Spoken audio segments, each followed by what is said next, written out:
Hello, everyone. Thank you for joining me today.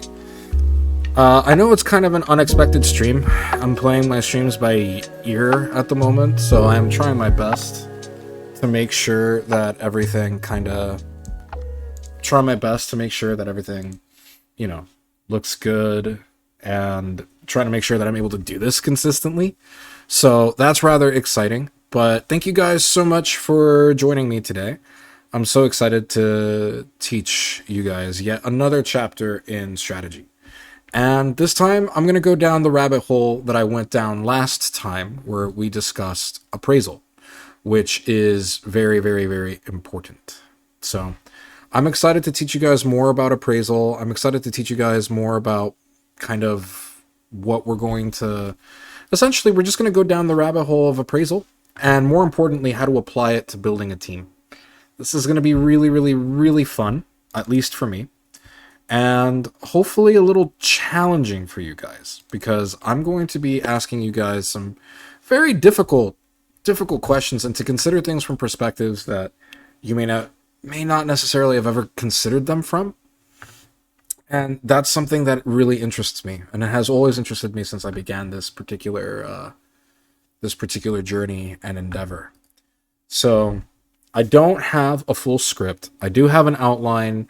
I've decided that I'm just going to kind of wing it. So if I seem rambly, I'm really, really sorry about that.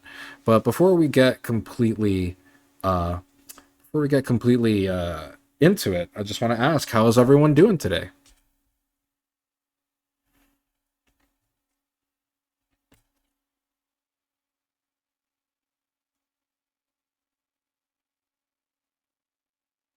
Oof.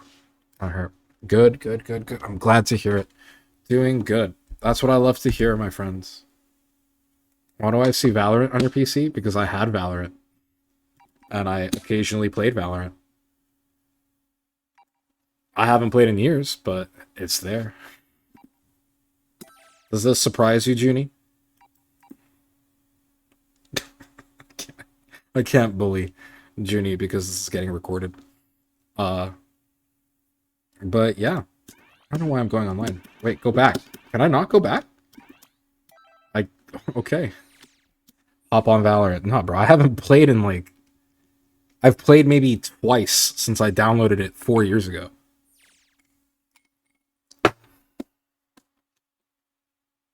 I know nothing about the game. But yeah, if you want to play Valorant, I guess I could try.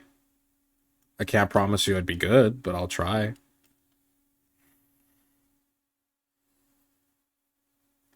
But how about before I hop on Valorant, you hop on a good team? Hey, yo, thank you for the resub. I appreciate it. Hello, John Eagle. Nice to see you here. So today we're going to be learning about how to apply appraisal into building a team. Now, the reason why I'm excited to teach you this is because team building is obviously a topic that has been very controversial in Dragon Ball since the game came out.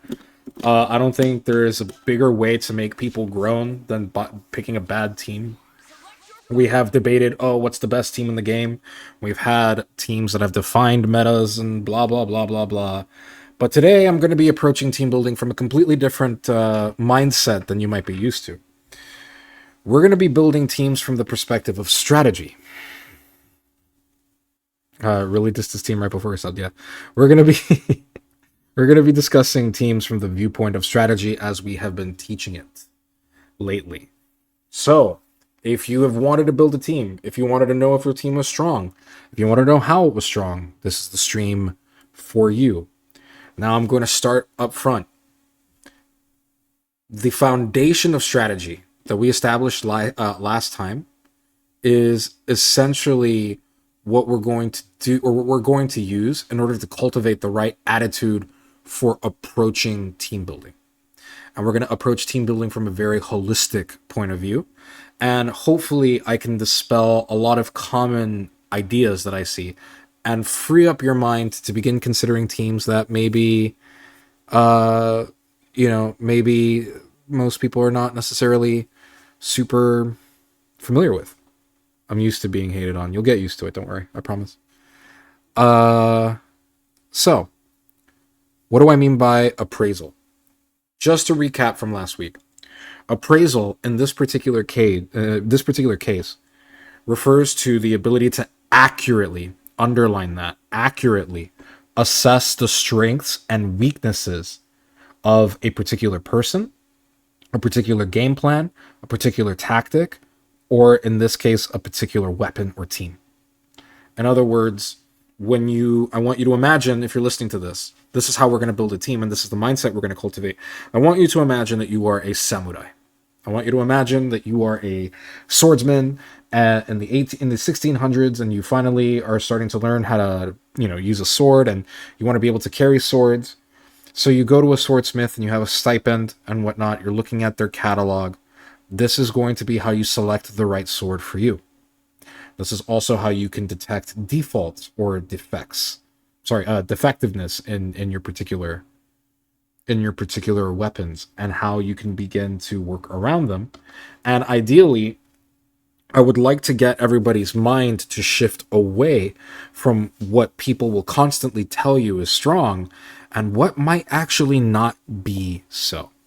But before we begin, I'm going to go ahead and go down a little bit of a sob story, which I'm really, really, really sad to inform you guys. So I will be going on vacation, hopefully in the middle of April. I do want to see my parents. It is my birthday coming up on April 5th. I share a birthday with the great late Akira Toriyama. But here's the thing. So right now there is an emergency going on in my family, something going on with my adoptive sister.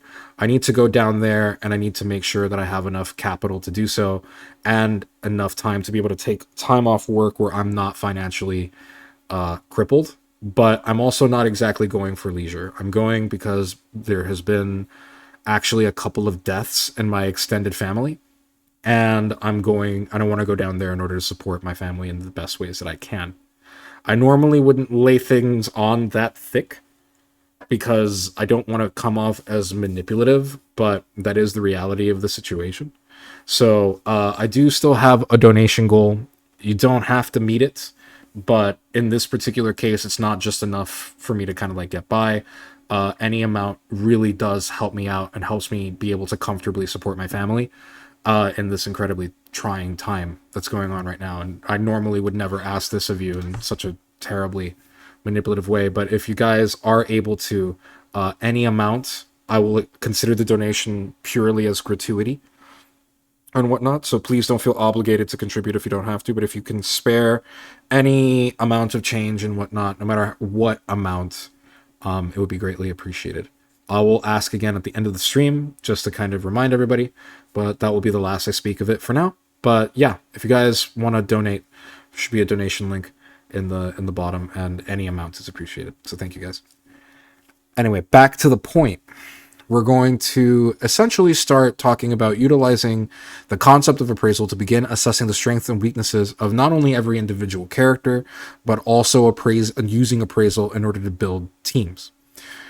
In order to understand that, we're discussing appraisal in the very holistic sense, and we want to understand it broadly. Appraisal doesn't just extend to the quality of a sword, it also extends to the quality of an opponent. When you look at an opponent and you're fighting somebody, or when you're fighting somebody, or when you're trying to consider what kind of skill level that they're at, these are appraisals that we need to be able to make judgments based on. You want to be able to understand what your opponent's good at, what they're weak at. That is going to become a foundational principle and strategy. We're not going to get there anytime soon when it comes to being able to accurately assess players. However, we will start essentially by focusing on characters, which are a lot easier. We're going to narrow down our focus and discuss characters.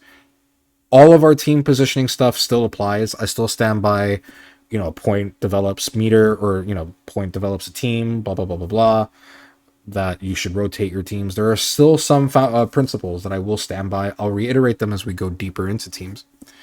But there are a couple of things that I want you guys to avoid before we begin. So these are the things that I'm trying to get rid of.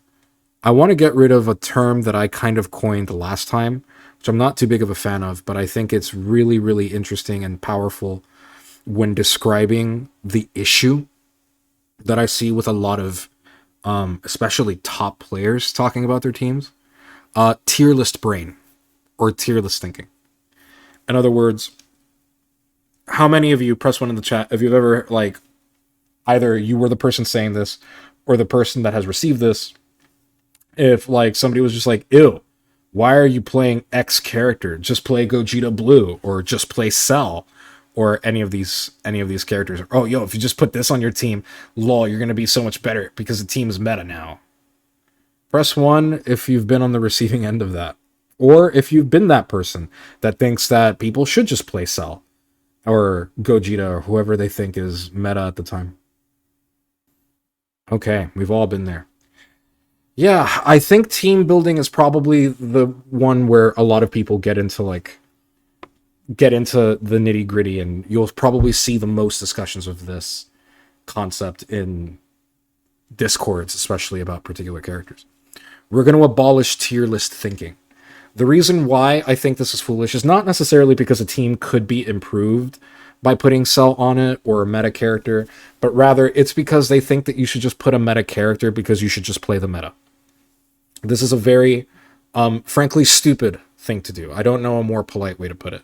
Normally, I try to avoid that kind of abrasive language in this era, but this particular thinking, in my opinion, is extremely, extremely bad, because no amount of perfect attacks or no amount of anything that you think the game is dumb or makes the game quote unquote Mickey Mouse is going to save you from bad movement. You're going to lose to somebody playing what you would consider a mediocre team if your play is not up to snuff. And I've seen way too many people pick up meta teams that just did not fit them and the way they played, and it ended up hurting them in the long run. I genuinely think that this advice is harmful to players at all levels. And it's even worse when you get closer and closer to the top and you're at a tournament and you start second guessing your own team building decisions because you're not playing the meta. This is something that we must abolish. And not only that, but another problem, and this is sort of what we're going to be touching on as subtext for appraisal, the mindset that goes behind tier list brain is completely incorrect. Because that mindset is which character has the most abusable tool. And if a character has an abusable tool, you should play it regardless of whether or not it's actually good for the team that you're trying to build. This goes against a very foundational principle that I'm going to remind everybody now.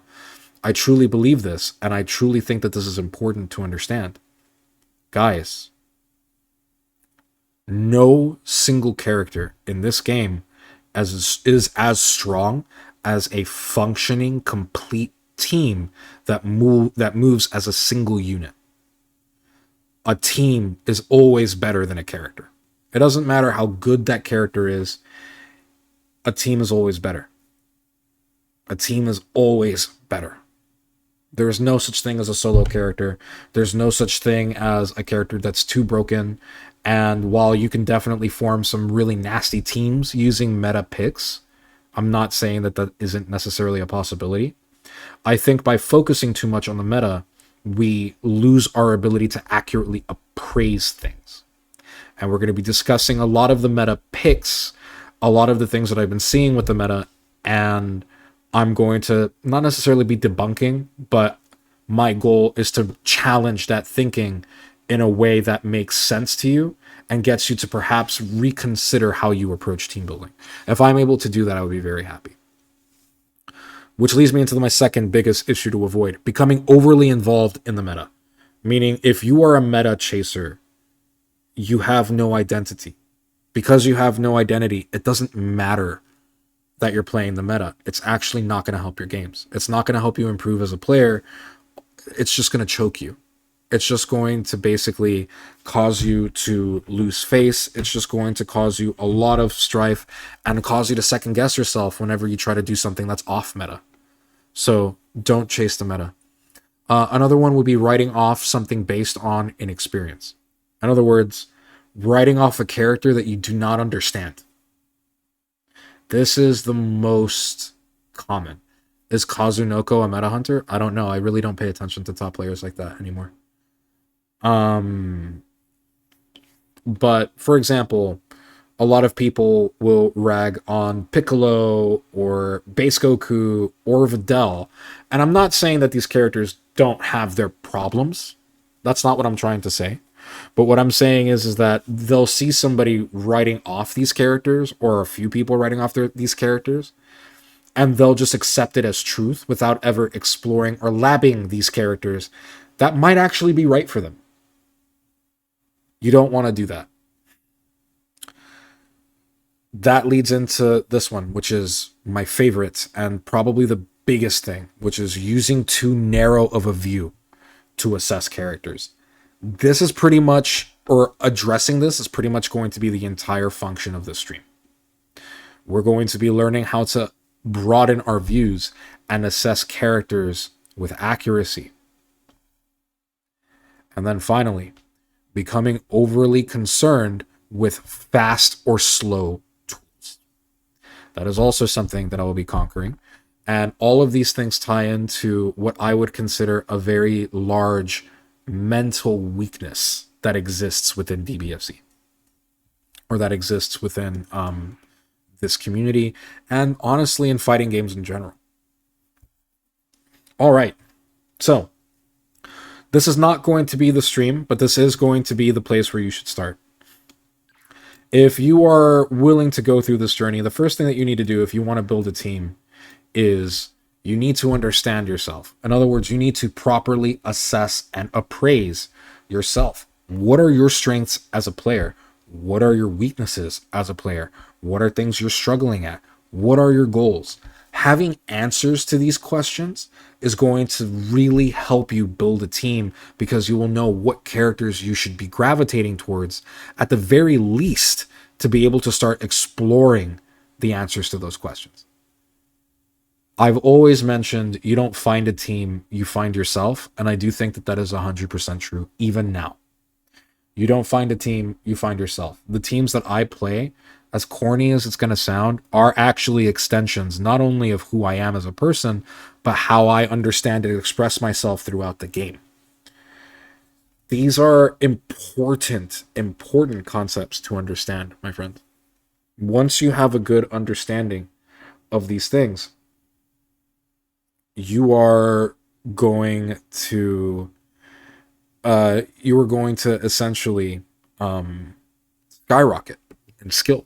You're going to have a much easier time. You're going to have a much easier time getting comfortable with a team when it comes from who you are as a person, rather than chasing the meta. So while I'm not going to go into too deep on how to appraise yourself, that'll be its own class in and of itself, and that will be way down the line. That is where you should start.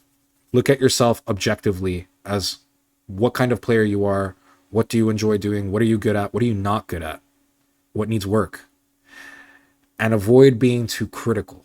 I would, if you are with me in my Discord and whatnot, I would recommend doing that particular part with me helping you do so that way you don't succumb to any bad issues where you end up either with a big ego or you end up berating yourself for no reason. I could really use team building help, because when I win, it's usually because my anchor Bardock carries.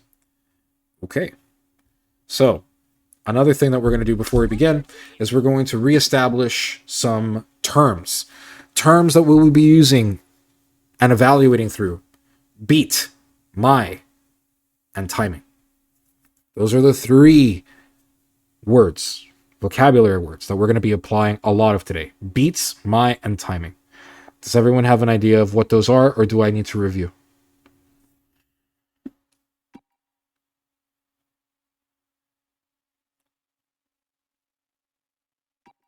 Select your fighter.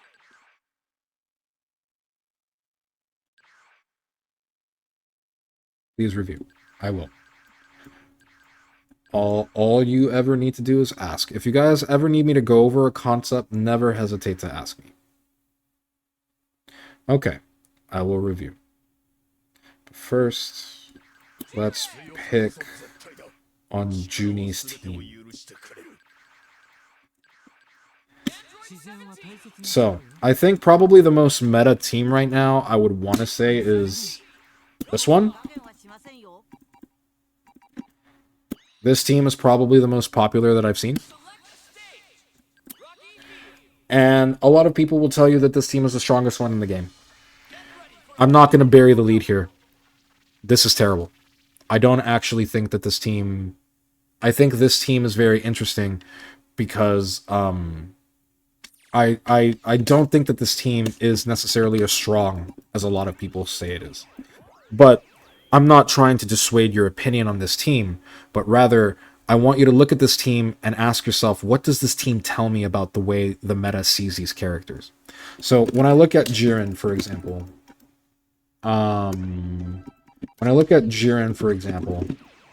the first thing I notice is his toolkit is 95% space control. 95% space control.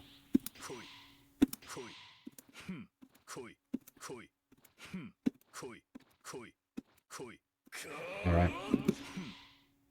So, this is rather interesting. He also has this. These are a lot of counters. But you might be wondering, but Ken, he's got to be a fantastic point. He builds meter. He does damage. He can get in very easily because he can just jail with an assist. And, you know, he has this. You can't approach him because he's got this and he's got this. And then, like, he has big stagger pressure. But if you don't want to stagger, you can super dash, blah, blah, blah, blah, blah. And those things are all 100% true. He can do those things. He does build meter. He does do damage. He has excellent DHC damage. So, what exactly is going on here?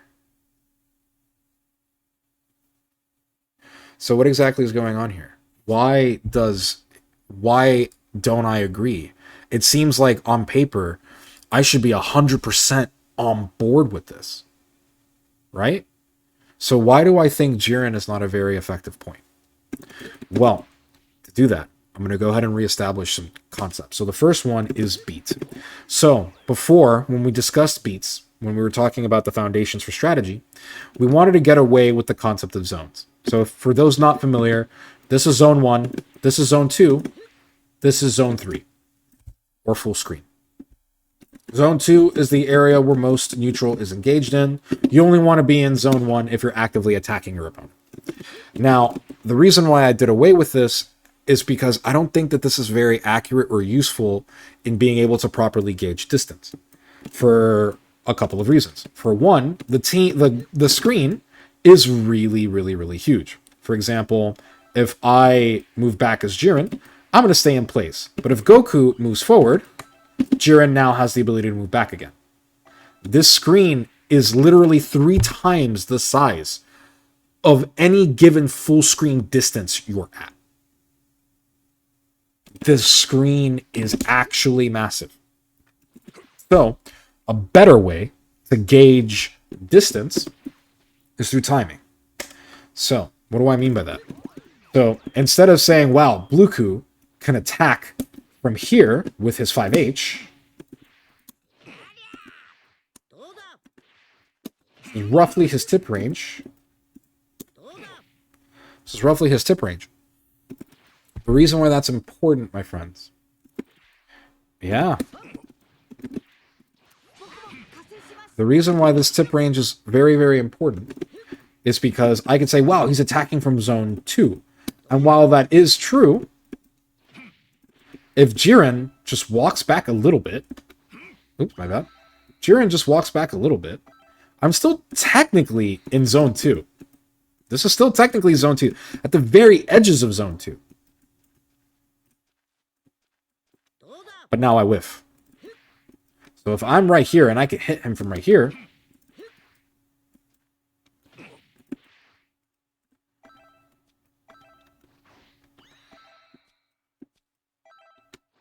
oh my god, please stop. I can't hit him anymore. That's my tip range. Even if I walk back a little too much, I may not be able to reach him anymore. Now you might be wondering, okay, well then how do we measure that distance? I prefer to think that distance in beats. So if I attack from right here, I can attack in 1 beat or 1 timing. And the reason I say that is because the moment I press the button, I can reach my opponent. There's no extra preamble necessary. However, if I'm too far away, as in the case of this particular move, I need to be able to close the distance. So in order, if I want to hit him with my 2M, I have to dash. That dash is 1 beat. This is now a 2-beat move, where this is a 1-beat move, this is a 2-beat move. I have to set up this attack. This is why I'll consider IEDs 1-beat moves, because an air dash is technically 1 beat. It's an instant air dash. And you can attack simultaneously with the air dash. However, this is one beat. That's 2 beats. You starting to follow me? So, when we look at 2-beat distance, now, instead of thinking, oh, wow, I'm in zone 2 and I can reach my opponent, I'm still technically in zone 2, but I can't reach my opponent anymore. That's why zone 2 is useless. However, what you could say is I'm a beat away from my opponent, or I'm 2 beats away from my opponent. I'm at 2-beat distance. I have to dash to reach. Now, here's the thing that's very important. There is no set distance or set amount of time that a beat has to be. It can be instant. For example, this is 2 beats. This is also 2 beats. This is also 2 beats.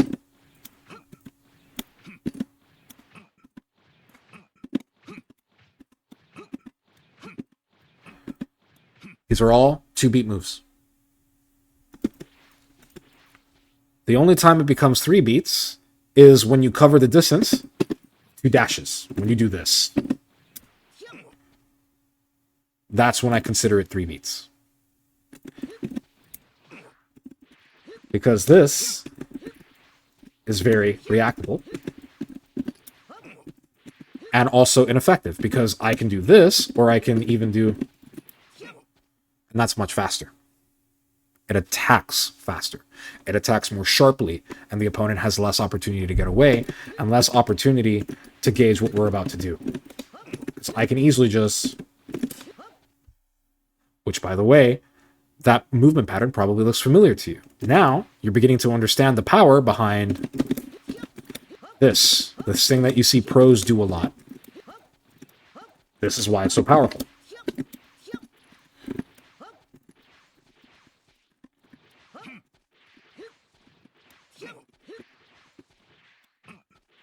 But this is also 2 beats. 3 beats. It's much easier to view the concept of distance from the amount of time it takes for the move that you want to do to be able to hit the opponent, and whether or not you need to actually set anything up to hit them. It doesn't matter how fast it is. If we pay attention to things in beats as a defender in neutral, we can begin to see some interesting concepts. What do I mean by that? Well, this is unreactable. It's 12 frames. On paper, you should not be able to react to this. But you know what you can react to? The dash. So if I see a dash, I will instinctively begin to move back. Which means that this now is going to have a lot less distance to reach. Or is going to have a lot more distance that it needs to cover. Distance that it may not be able to cover. Your opponent did not properly set it up. And because it took 2 beats to reach you, it's now easier to avoid. Is everyone following me so far? Am I making sense?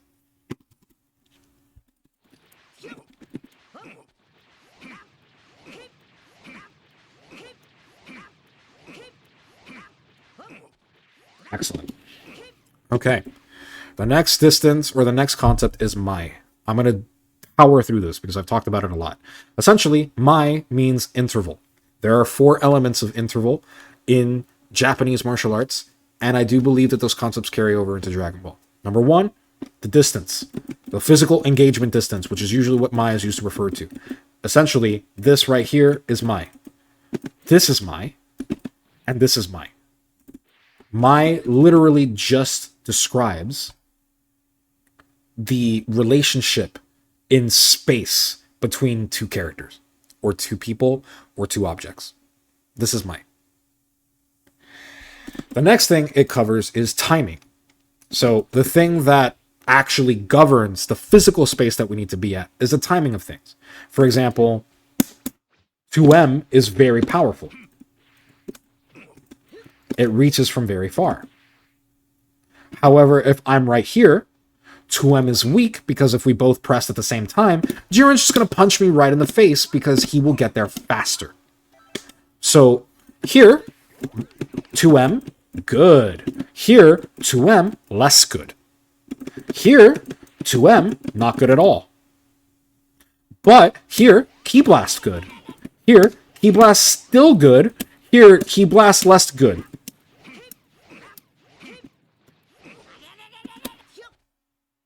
Timing and the time things take to reach the opponent is basically the variable that affects whether or not a distance or a range is effective. It depends heavily on what you want to do. That was another problem with zones. People got really hung up with, oh, I'm spending too much time in zone 3 and I need to be in zone 2. No. You need to think about what you want to do. You need to think about what you're threatening the opponent. You need to think about how you're aggressing.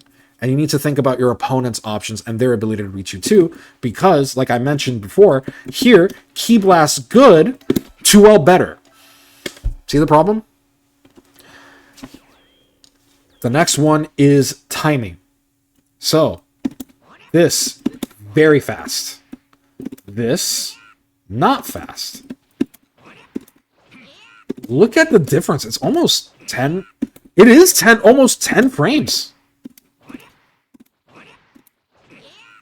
That's insane.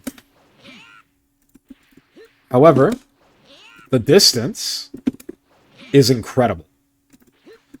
So, does this mean that 236M is useless? No. And we'll cover that in a moment. That's one of the things that we're going to discuss. So, with all these terms in mind, how can we properly begin appraising something? Or something like a team? Number 1 is that we have to appraise, like let's assume that we've already appraised ourselves. In this particular case, I know that I'm going to appraise myself in front of you. I know that I am very, very good at neutral, obviously, or I wouldn't teach it. I also know that I have very good pressure, and I know that the way Bluku can solar pressure puts less weight on my assists. What are my weaknesses? My defense, as a product of winning neutral a lot, is not as good. So on times where I need to surrender neutral, I'm actually quite vulnerable. This is a weakness that must be encountered. Another weakness that I have personally is that I struggle against characters that I don't necessarily fully understand. So, for example, characters like Ginyu, Nappa, Majin Buu. Not that I think that these characters are strong, but it's because I have not properly labbed out their situations enough to be as comfortable fighting them over more traditional characters. This can be fixed with just labbing those characters and understanding what they can do. The reason why I don't is because they're not common enough that I feel the need to do that quite yet. And the rest I can figure out during a fight. So those are weaknesses that I need to consider. So if I see this team, for example, I know that I need to lab Jiren more. There are a lot of questions that I have. I need to gather information. So if I notice that I'm losing a lot to Jiren's or I'm losing a lot to this team, I need to ask myself, what are the rules of this team? For example, how does this scale? I actually don't know. What does this do? I have no idea. What does EX do? I have no clue. I mean, I have an idea of why it hits, but I don't know what frame it becomes invul in. I don't know what it catches, what it doesn't catch. It's very confusing. That's information that I need to gather by doing my due diligence. If you want to get better at the game, you must study. You need to study characters that are outside of your general interest. And that goes for me too. I'm calling myself out there as well. I need to study 17 and Jiren. These characters I don't necessarily think are anywhere near as strong as people think they are. But I do want to... I don't necessarily think they're as strong as they claim to be. How can you work on neutral with that Bluku team?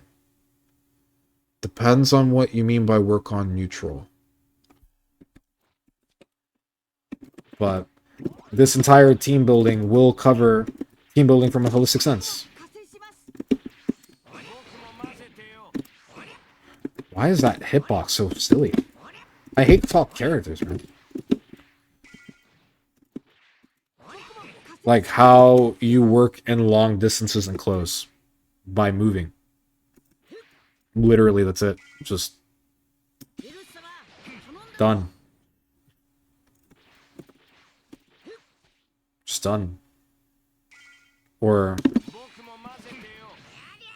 what do you mean doesn't go full screen? Yes, it does.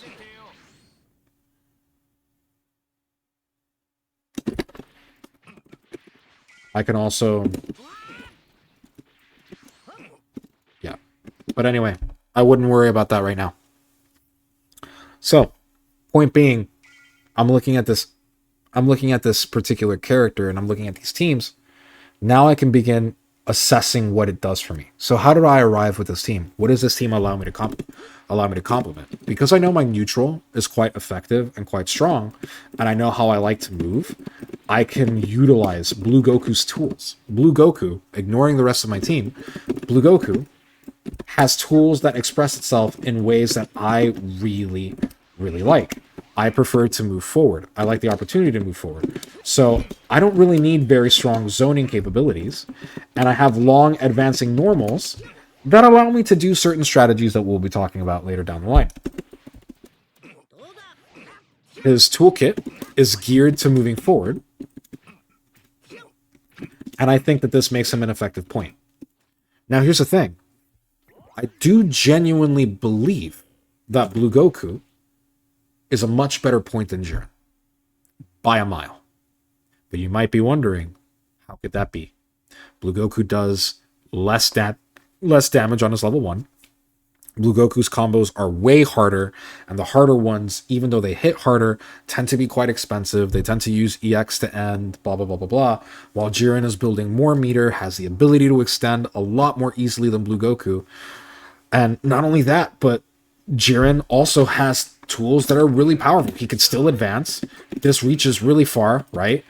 Why? So how could Blue Goku possibly be better? It makes no sense. You have a 2M that's even faster, right?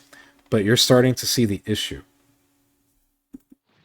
This is where we're able to compare.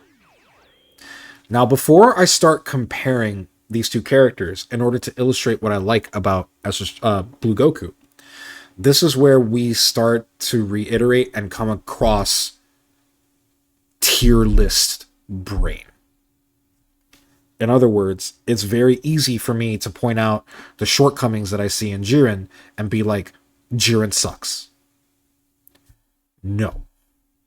The way I approach these characters and the way I encourage each one of you listening to me now to approach these characters and these teams is very, very, very simple.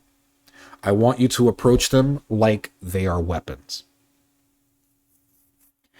We've all heard that the gun is superior to all other weapons, and it is true. Firearms reign supreme in combat and in warfare. However, in close quarters, if my opponent is very fast and they're standing maybe 3 or 4 feet away from me, if they have a knife, if I try to draw my gun, by the time I draw it, I have already been stabbed 15 times. In this particular situation, the knife is far too fast. The knife wielder in that particular distance, despite being so close to me, now has the ability to take initiative. Now I would much rather have a knife than a gun. Every single weapon, and this is very, very important. It's true in real life and it's true in this game. No weapon is perfect. There are some that are very, very, very, very strong, but no weapon is perfect. No character is perfect. Not even my beloved Blue Goku, not even Bingus, not Adult Gohan, not Cell, not Jiren, not 17, not even pre-patch lab coats, not GT Goku back in the day in Season 2, not Season 1 Bardock or early Season 1 Adult Gohan or 16. No character is perfect. No weapon is perfect. The reason why they are strong or represented is because you're going to spend most of the time in neutral engaging around this particular range right here. Characters that can cover that range are going to have far more of an advantage than characters that can't quite cover that range or can't reach as far. That is true. But that doesn't mean that if you're a Jiren player and you don't have the ability to contest that range, and we'll go over that, that doesn't mean that you have no options. That doesn't mean that you should just give up and lose. That means that you need to appraise your opponent, see where they're strong, and work the position so that way you are constantly putting them in ranges that they cannot contest or ranges that they are not as strong. If Jiren were, for example, to give Blue Goku more space, Blue Goku will be at a disadvantage now. Even though Blue Goku has the advantage here. This is how appraisal, applied holistically, can begin teaching us how to properly move, and more importantly, what to watch out for. And just like there are ranges that make everything more effective, for example, this 2M is useless. 2M will never hit my opponent unless they're like trying to run into me. But at this range, as long as you maintain this range, 2M is literally unusable. However, in this range, 2M is perfectly usable. 2M is a great answer. At this range, 2M is no longer a great answer, but 5H becomes a better answer because 5H covers a lot more distance. See? See? So, it's all about knowing your ranges, and it's all about understanding what it is you're trying to accomplish. Because if I want to use my 2M, my strongest tool, I'm going to want to stand about right here. This is the foundations of strategy. And it all is birthed through the character and me understanding their tools. Is Majin 21 a good point? It doesn't matter.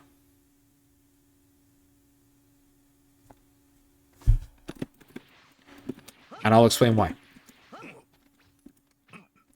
I'm going to give you the tools to answer that question yourself. Now, just like there are different ranges that a tool could be good at, there are different times that a character can be very strong. This is why we want to avoid tier list brain. Because in this position, on points like this, at the beginning of a match, Blue Goku has a very clear advantage. I will go over why in a moment. In fact, let's go ahead and go over why right now. Jiren does not reach anywhere near as far as you guys think.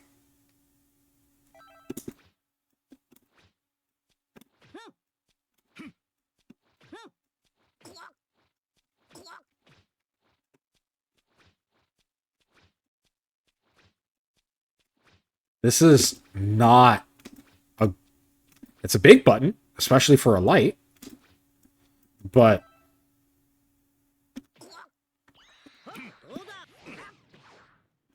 Blue Goku can also cross that distance, and significantly more effectively and forcefully.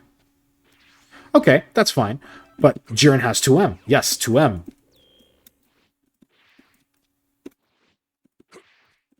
Who here thought that 2M was going to reach?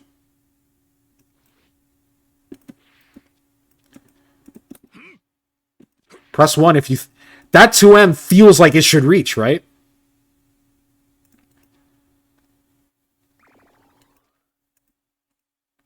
Cool. The reason why you feel that is because mine does.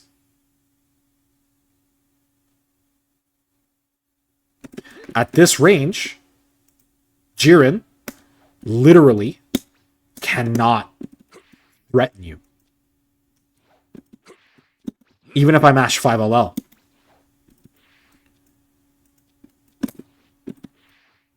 Cannot threaten you. But what about... Yeah, that reaches at the tip range, and it leaves him -2. That is quite powerful. But it's a commitment. It is a big commitment. And Blueku has it too. Not only that, look at the startup.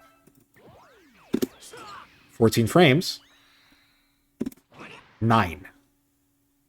So not only can Blueku hit Jiren here, but Blueku can do it in multiple different ways with far sharper options. And upon successful game plan, if Jiren hits me, he doesn't have a fast assist. He has to call that very preemptively. Oop, my bad.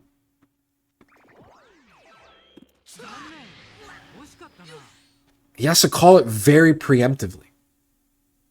So now, if Blueku manages to avoid, like if Blueku just decides to, for example, just backdash, here's what happens.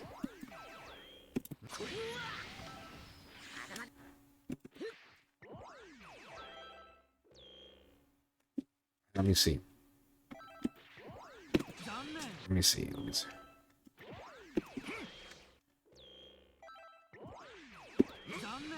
Oh, I keep hitting the wrong button. Damn. There we go. Okay, let's do it. I hate this recording system. This recording system's ass. There we go. Do it. Now you're out of an assist. Sure, I block, but it's not a lot you can do in your -26 with the same timing that would be required to hit me at that tip range. If you don't have an assist, you can't convert that without meter. Meanwhile, Blue Goku.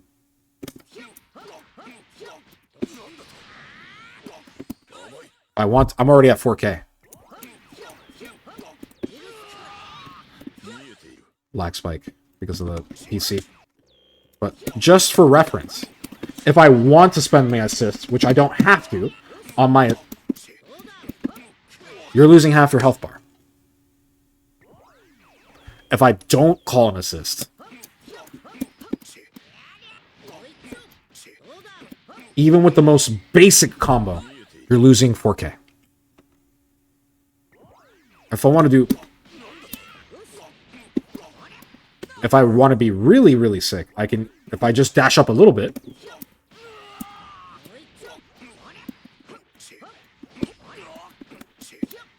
And then I can spend an assist or meter if I wanted to end the combo. That's even more than half your health bar.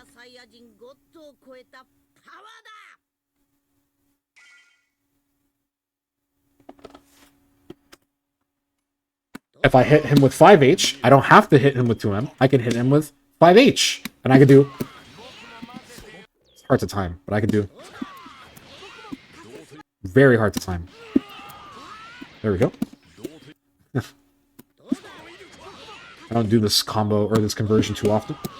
It's actually tricky. Yes! I can do something like that. if I want to. Carry them to the corner. I have multiple ways I can hit him. And, of course, if I decide to do this, not only will I reach there first, but I can convert easier. And I don't have to rely on this if I don't want to. I also have this, another way to reach, where Jiren only has one way to reach. So I can even use this to slip his attack. Oh, maybe not with barrier. But I can easily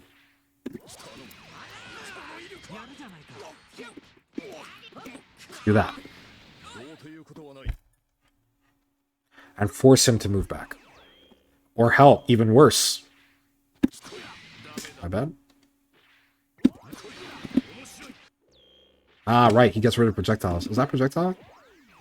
Yes, so he gets rid of assists. But I can just delay the call.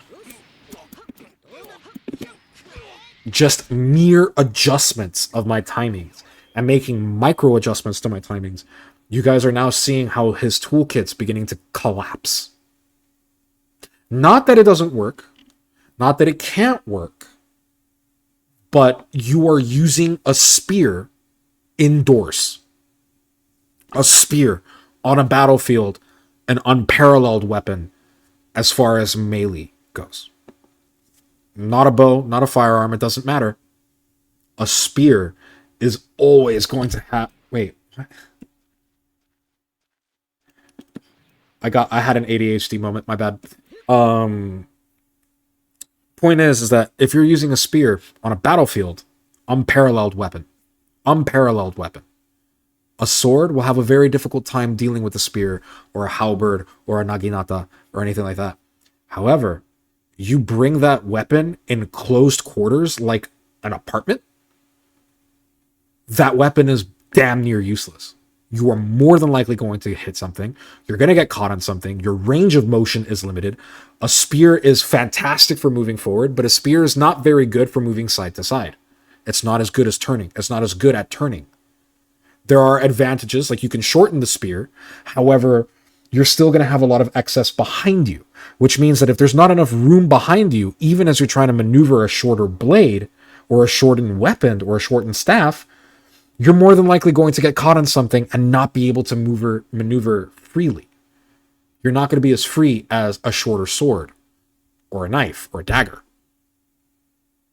You are deliberately putting a spear in a position where it is at a disadvantage.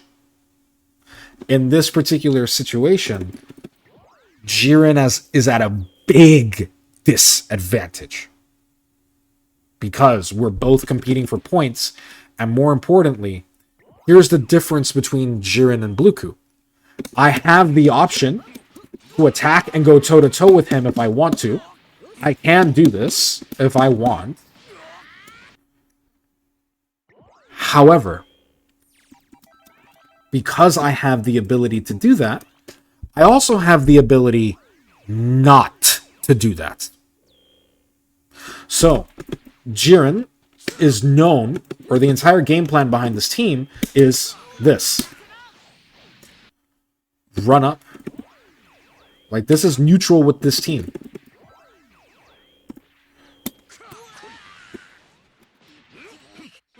This is essentially neutral. This is what he wants to do.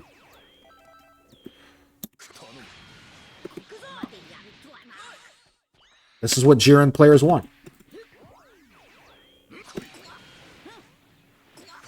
That run-up came very late. I'm going to set it to block. So that way I can get the right timing. This character. This character, man.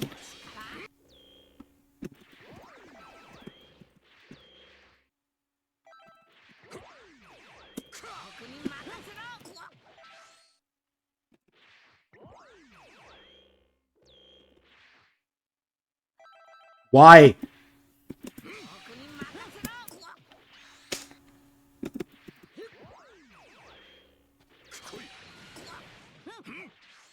Very powerful, right? But here's what's crazy. Nice. How plus am I? Very. Okay.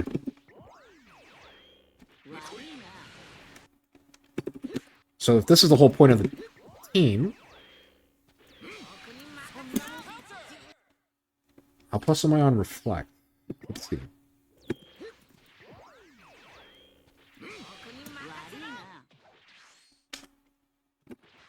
And then from there, 50-50. But what if I just do that? Or even better, what if I just... Nice. Or... It's actually a really nice hitbox. I can see why they play it. But here's a disadvantage. Right?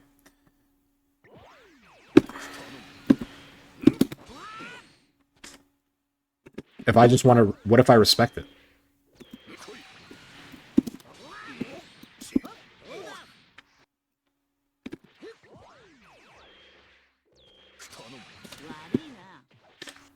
I wonder.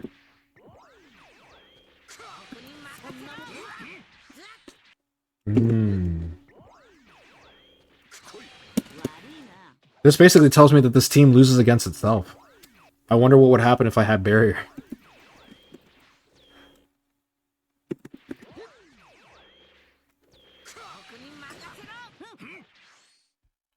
If you use Gohan C in neutral, it makes it a bit harder to T-touch. That as well. That as well. But we'll talk about that. But the point is that I'm trying to lab out the neutral situation. So that has enough hits done. So this basically, this entire team revolves around a pin. Essentially. Now, if he spends Adult Gohan C,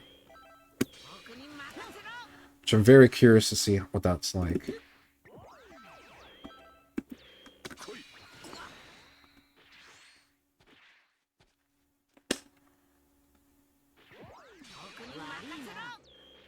Why am I more minus having reflected that than blocking it?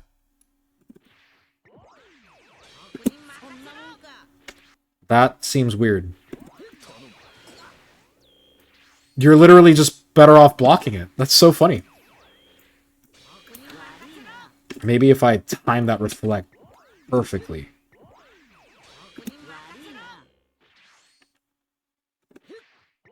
That's why.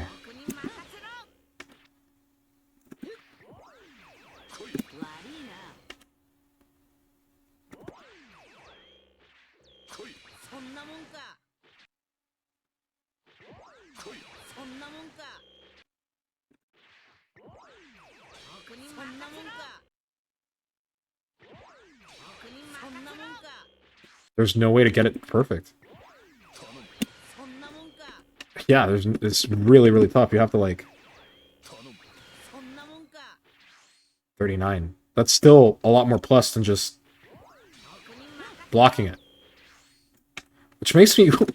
What if... Okay, if this works, I'm gonna laugh. If this works, I'm gonna laugh. Okay, let's do that again.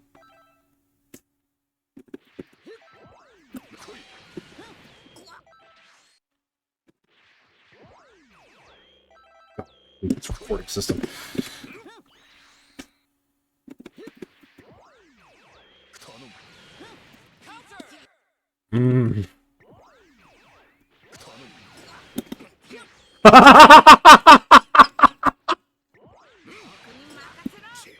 Okay, what if we just do this from this distance?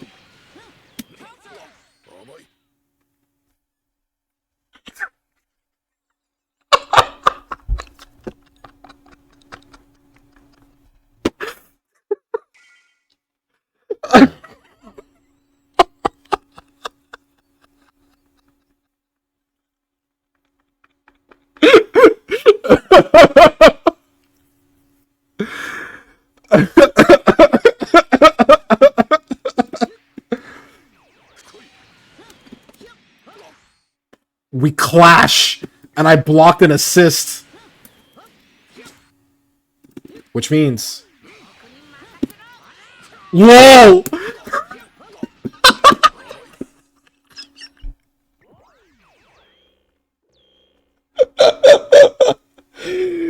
Oh, no. Oh no. Okay. It was looking hopeless there for a second. I honestly almost understood.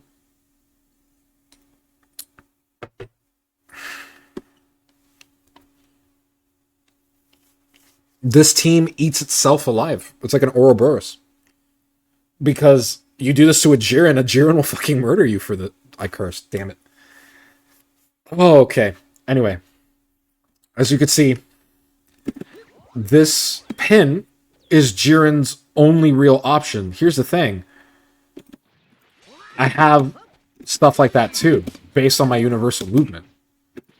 It's not necessary for me to just hang back and then try to run up, because the assist is not that plus. And not only that, here's something that's very, very important to bear in mind.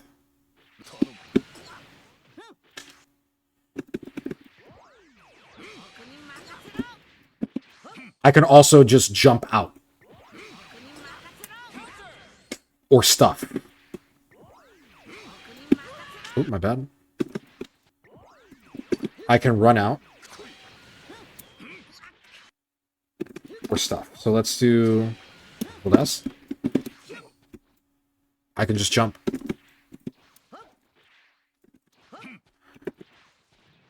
Now, here's the problem with that. If that happens to a Jiren... If that happens to a Jiren... Look at the assist. It is taking way, way too long to come back. And at this point, Jiren only has a barrier. If I bait that barrier, Jiren is now vulnerable. If Jiren blocks, there's not a lot he can do. What if you do JS lower to the ground? It doesn't matter.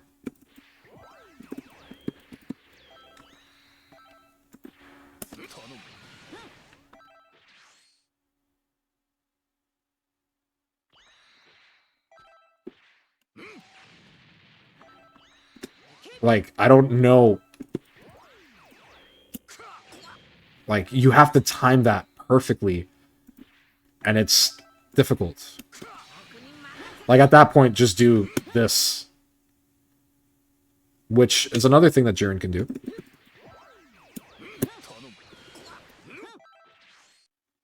But let me see. I'm going to hold forward. Oh, he could do that, which is a bit tighter.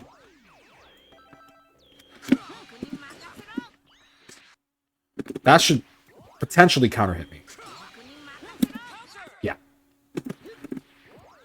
This is stronger. But, again, the timing is very powerful. And, again, another problem is this is avoidable. I can react to that. So if I'm holding S and I'm moving, it's easy to avoid. Like, I can see Jiren getting ready to, like, for example, I can react to the beat, and then I'm probably already jumping. So what happens if...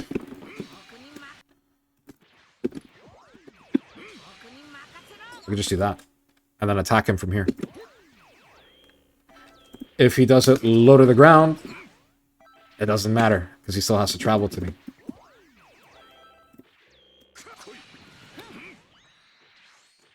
That takes too long. It takes too long for him to run up to me.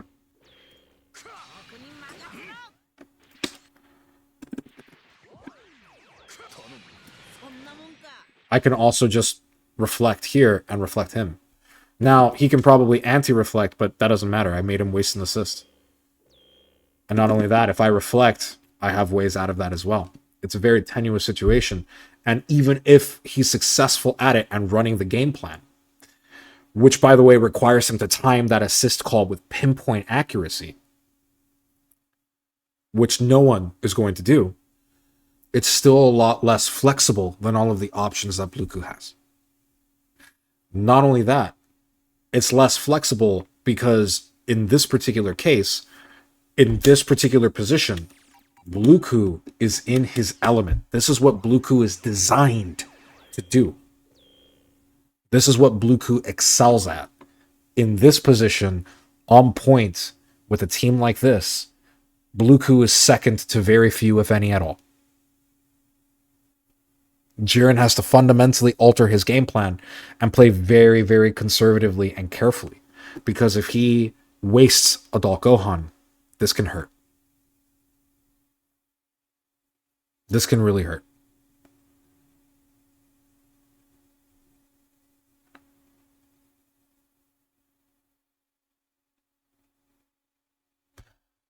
So, does that mean Jiren sucks? No. Because if the position were more like, let's say, in a position like this. Let's see.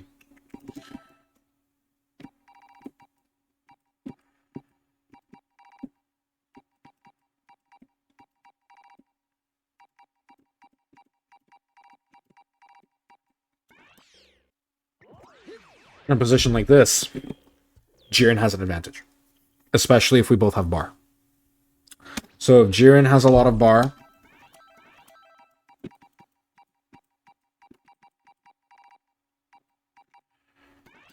so we have about this much bar between us.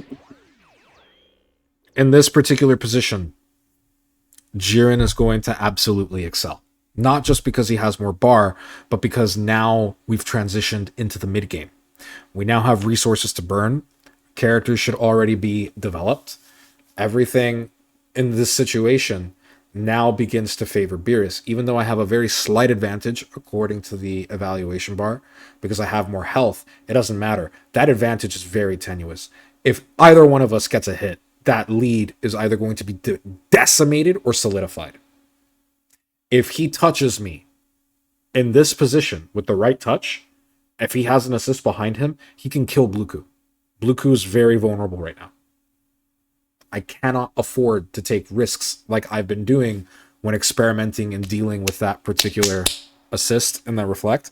Now I'm a lot more likely to respect that assist. I'm a lot like, it doesn't matter. I don't want to get hit. I'm not trying to get hit. I need to be careful.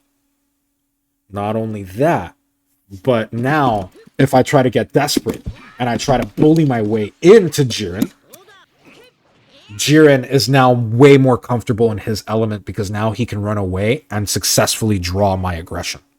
If he chips and wears me down strategically, suddenly Jiren is looking top tier and Bluku is now struggling because Jiren excels at this. Now I'm fighting a spear in a field. There is no better weapon that isn't a straight up firearm. He's perfect and is doing exactly what he's going to do. This position, however, is more likely to occur if Jiren is mid or if Jiren is third. If Jiren is mid or Jiren is third, he's going to be a lot more successful. He's going to be a lot more successful. Opponents are going to wiggle, which means that his stagger pressure now becomes overwhelmingly powerful.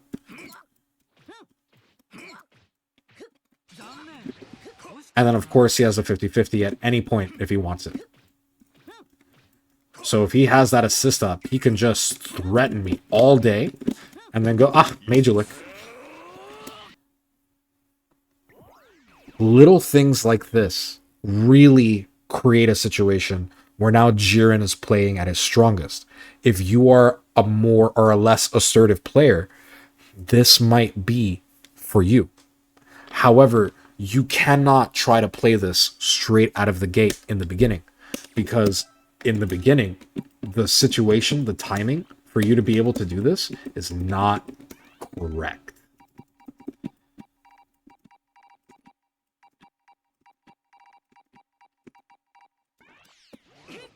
You must understand this thoroughly.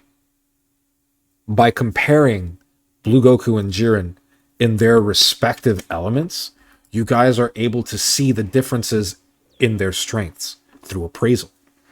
Bluku, in this situation, in this context, is significantly stronger. However, when it comes to later on in the game, Jiren suddenly becomes the one that's stronger. This is why tierless brain is useless. Because if you are writing off thinking, oh, Jiren is the best point in the game, you should just play Jiren, bro, Blue Goku sucks. If you come at it from that perspective, you're going to get, first of all, you're going to get smacked by a good Blue Goku. But more importantly, you're also severely putting yourself at risk by underestimating your opponent, by not respecting their strengths. Or at least the strengths of their characters. You are underestimating Blue Goku, and that can kill you. Blue Goku is extremely strong in this position. He's built for this. It's like fighting a katana. It's like fighting with a katana on the streets of Kyoto. There's a reason why the katana became more associated with the samurai. The katana literally only became as entrenched in samurai culture in the Tokugawa, in the Edo period, basically, where the Tokugawa shogunate reigned. It became a lot more prominent then because it was the longest period of unprecedented peace, potentially in human history, depending on who you ask. Almost 300 years of straight peace, no wars, which means that a personal arm like a katana is going to be favored because who the hell is going to carry a giant spear around all day? And not only that, but the streets of Kyoto are a lot narrower. A katana became more practical in this situation. You go to a battlefield, you want to take a spear and have a katana as a backup arm. It's that regard. In this particular situation, Jiren is very much like a katana. Against a spear, like Blue Goku, the ability to attack at range, at will, is decimated by the katana's superior defensive capabilities, and despite having a shorter range, is able to effectively make use of the rest of his toolkit. He can take advantage of his opponent's desperations with his strong counters. Meaning, he can draw Blue Goku's aggression and then attack. This is where we start getting into incentivization structures and strategy, but we're not going to complicate that right now. Instead, hopefully you guys are able to understand. Press 1 if Jiren seems a little weaker than you initially thought before coming into this stream.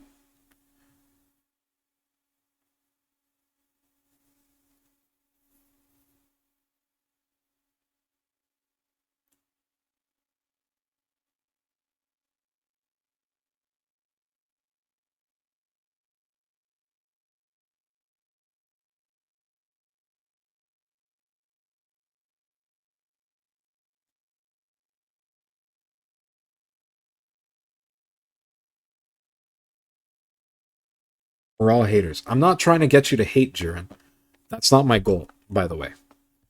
If you're watching this, especially on YouTube, I'm not trying to get you to hate Jiren. I like Jiren. The problem is this character is strong in a very specific situation that very few people play him in. And that doesn't mean that this team on the right doesn't work. That is not the case. It does. When it gets momentum, it's actually quite powerful. It's even difficult. I underestimated how active that beam was. That is true. But do I recount what I said? No. Because as you could see, it's very difficult to play accurately and perfectly at all times. Mistiming that assist is death. It's very difficult for Jiren to lock anyone down. And this team is very effective against itself.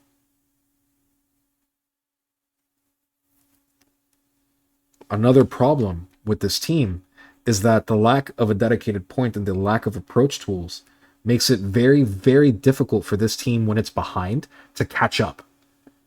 So if this team, for example, let's say Jiren gets hurt, Jiren tags out, brings in 17 or brings in Adult Gohan, you're now playing Adult Gohan with 2 short range assists, which is not ideal.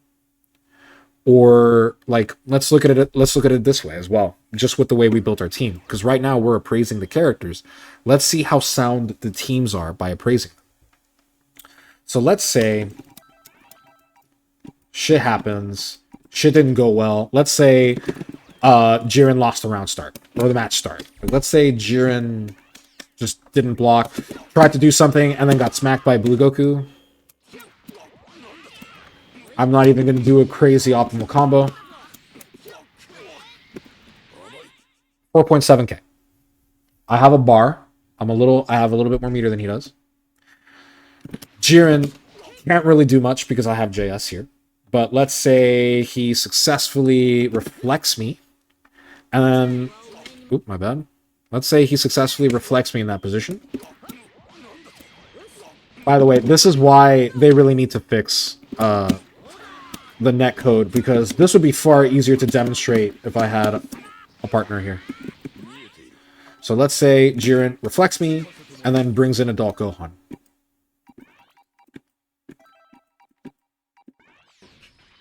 Okay, now Adult Gohan can play. Cool. Every Adult Gohan player will tell you this is problematic because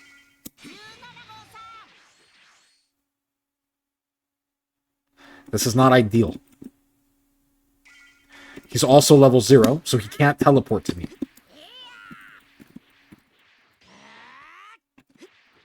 He can do this, but zoning is not necessarily effective in this case because I just got hit. I just got tagged. I have to rely on my straight fundamentals to get in, which, if you have them, are pretty good, but hurtful. Now, you might be wondering, why would he bring in Adult Gohan? Good point. So, let's say we bring in Jiren. Okay? And let's say the situation plays out the same, but maybe a little differently. I hate that assist sometimes. That's not what I pressed.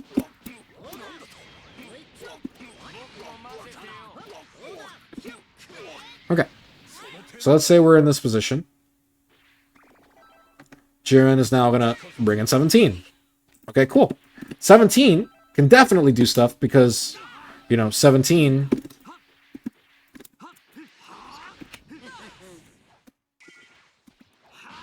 He can do that, I guess. But think about this. Why did they give him this? They gave him this because he's not very good at approaching. This can get stuffed very easily. The advantage of this is that the hitbox comes out sooner than you think. So most people will start mashing by the time the hitbox starts to come out. However, if they know 17 and they begin to time you, I will speak for every 17 player right now. If you mash before they get there and you actively stop them from approaching you every single time, they hate you. They hate you with a passion. They are saying slurs at you in their brain, and they probably wish death upon you and your entire family. 17 players, am I wrong?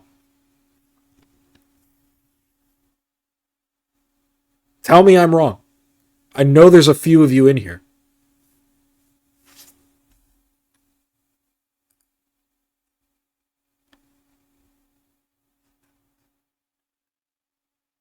I would never, just because I'm a nice guy. But can you tell me that the thought hasn't crossed your mind? I'm not a 17 player, but yes. Sometimes, yeah. The point is, now you're running away from 17, and now it's actually quite easy to manage him.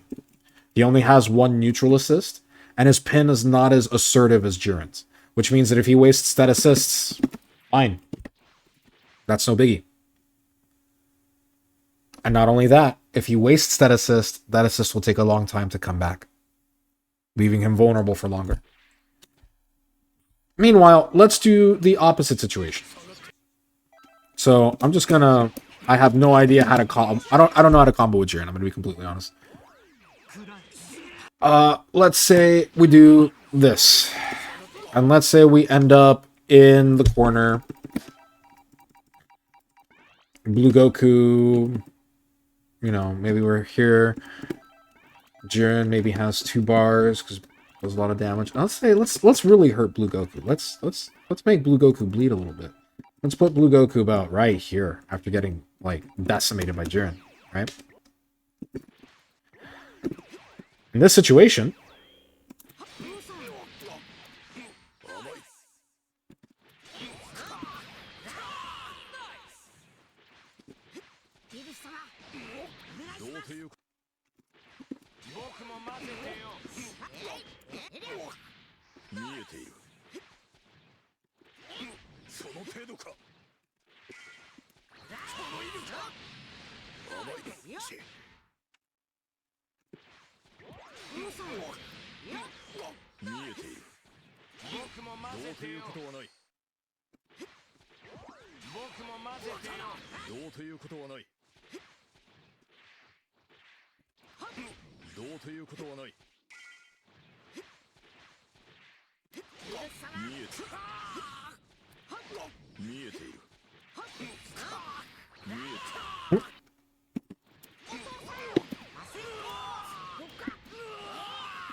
The problem? Or do you see the difference? Adult Gohan, extremely powerful. I have free mobility and the ability to move at will without chasing my opponent. So even when I'm in a defensive position where I'm at a disadvantage and now I have to protect my Blue Goku, I'm not necessarily that stressed about leveling up. I can afford the patience that Adult Gohan in this position would not be able to afford. Not only that, but you are not incentivized to bring in Adult Gohan unless you DHC, which means that you're forced to play 17. And what if I play a character like this? I can control space very well.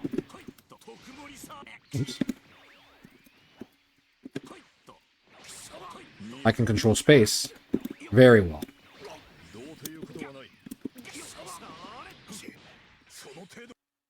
And even if I don't have bar necessarily, which I always will if I just got hit, but even if I don't have bar,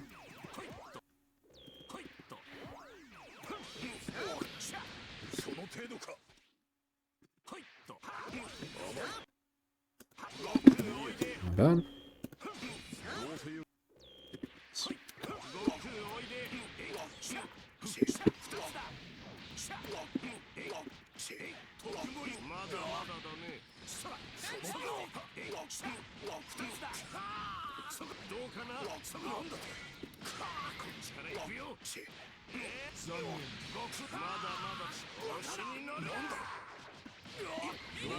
Oh, he recovered. Point is, if I complete that combo, he's dead.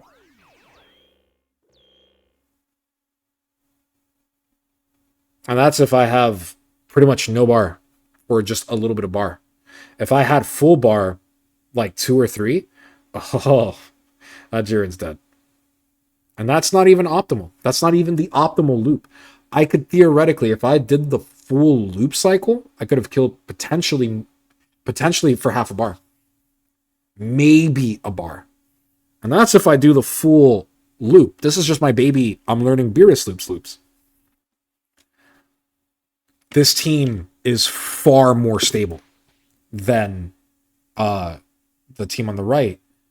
So now we'll begin appraising. How can we appraise the strengths of this team? What strengths can we look at? So I'm going to go ahead and tell you what I see. But before I do that, I want you to use your appraisal skills. My friends who have been watching the stream, I want you to tell me the differences and strengths and weaknesses of both teams. I want to hear the team on the right. I want to hear the team on the left. I want to hear what you think about both. I want you to compare their strengths and weaknesses.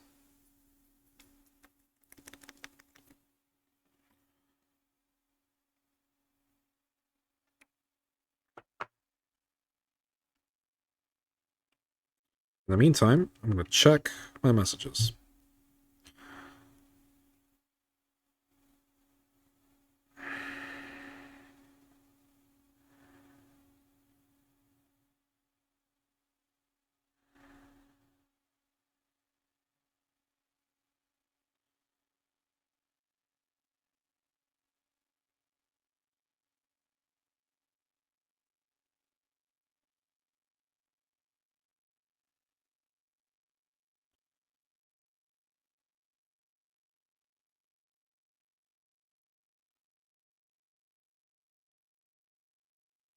Team on the left seems more reliant on baiting. Do you mean Jiren's team? Or do you mean the Bluku team?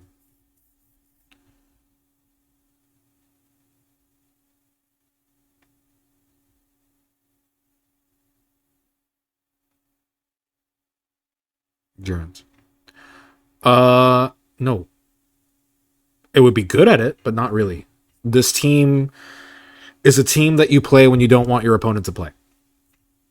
However, if your opponent gets to play, then the team starts to kind of panic a little bit.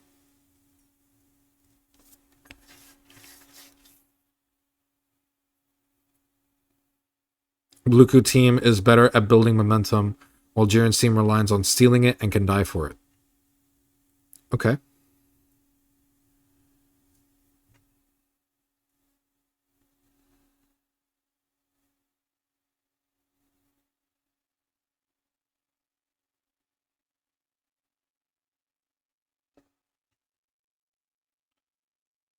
I would hate to have to approach the Jiren team. Bluku team is great at moving forward. Okay.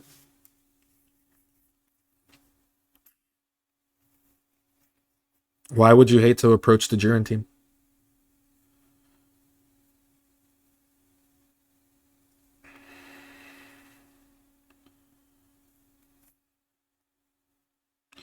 Bluku's team can work even with a member out. Good shells.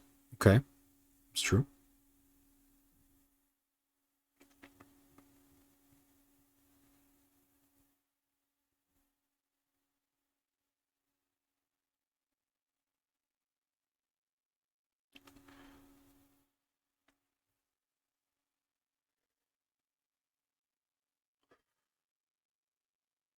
Barrier and a DP assist, plus Jiren's counters and space control seem like they'd be able to do stuff mostly anything I try to do. Not really, because you can just bait the assist and then the Jiren's vulnerable.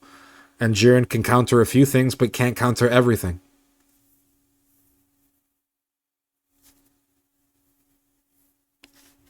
Not only that, but you can also draw out his counters. Yes, I'm on PC.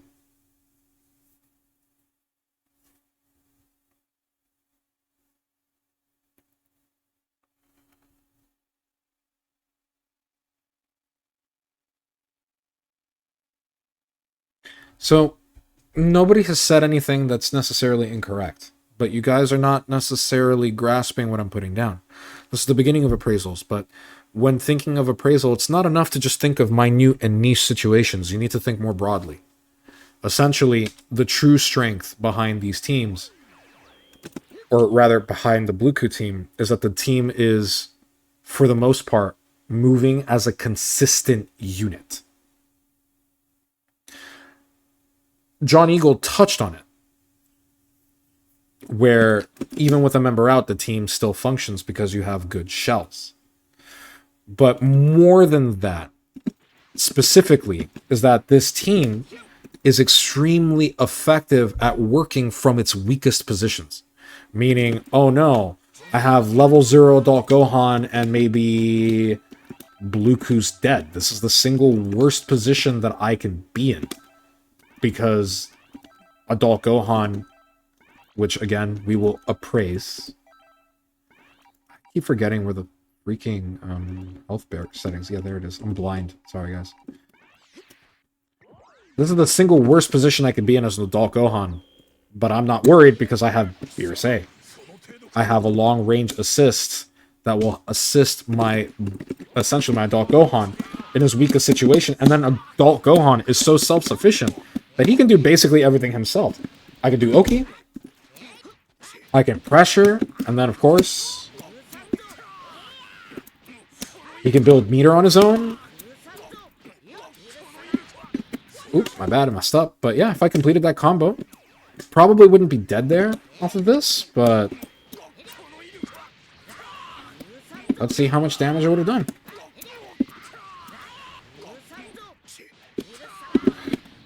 Oh, too late. Yeah, that would have been about roughly 6-7k after supers, if I really want to. Not only that, I can also just do...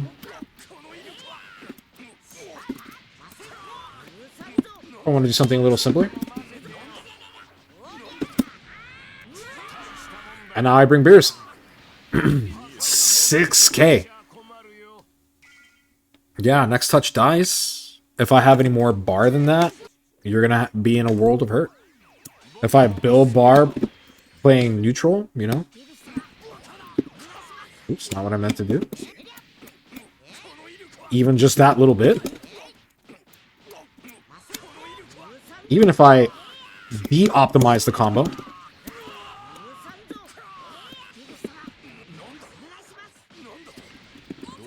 4.3, a little less. That's okay.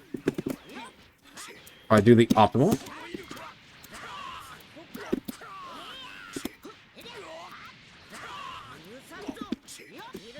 I messed up. Yeah, no. Basically, this team is going to equalize the position, and Adult Gohan has his weakest, the thing that he struggles with the most, that puts the most weight on me as a player, is his neutral, and that gets taken care of because I have a very strong assist that assists me.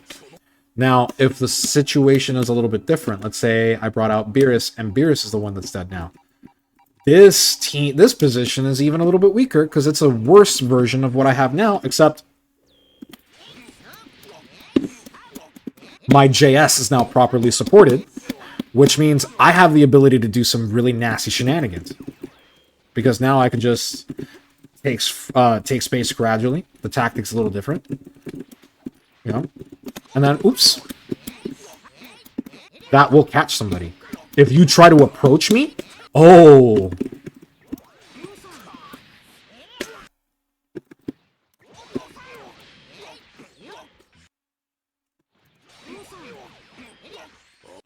So many things I can do here. I'm properly supported now. So even though my neutral is not as aggressive as it was with Beerus, I can still take space. And if you respect me too much, stuff like that's going to happen.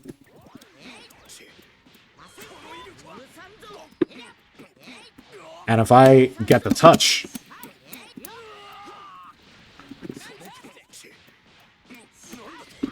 this assist is much better for Gohan's combo structures.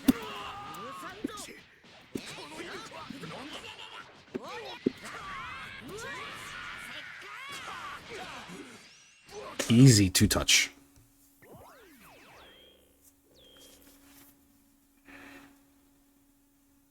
Easy to touch.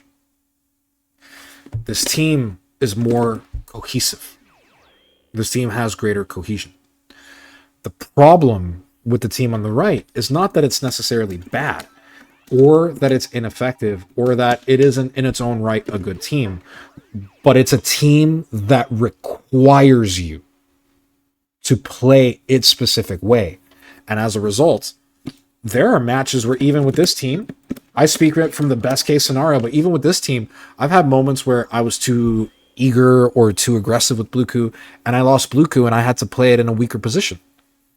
This team, if it loses Jiren, that is your best case scenario, except your DHC damage goes out the window.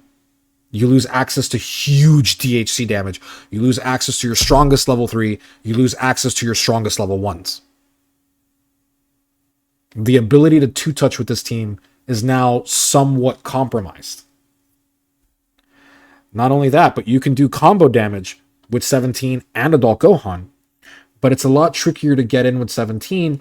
And not only that, if 17 spends Adult Gohan assist, 17 is basically playing solo.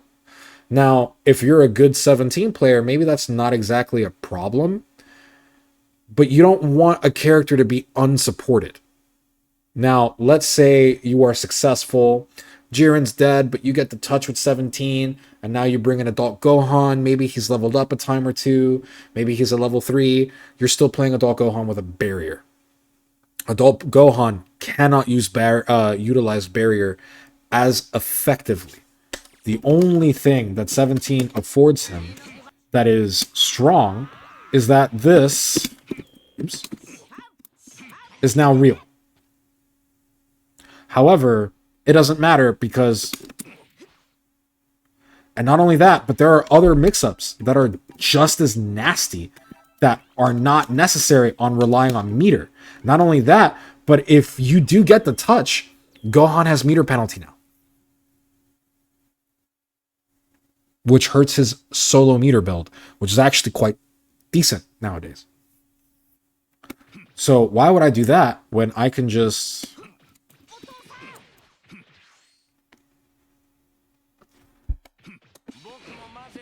Oops.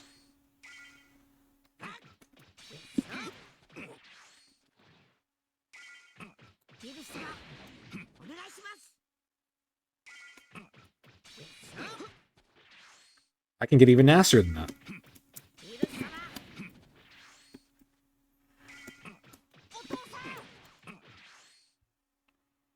And by the way, that also works if they're standing.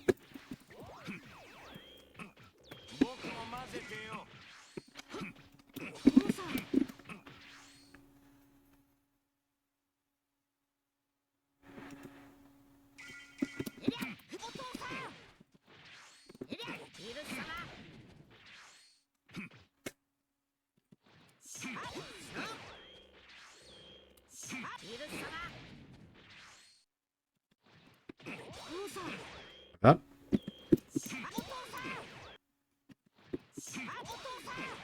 God, it's time. There. There we go. And these mix-ups are free.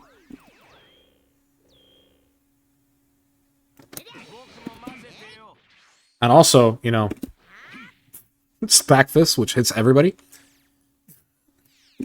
This hits cross-up, by the way.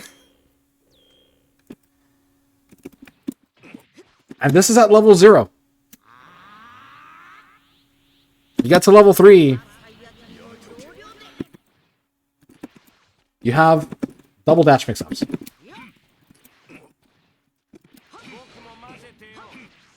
You have really nasty fake cross-ups.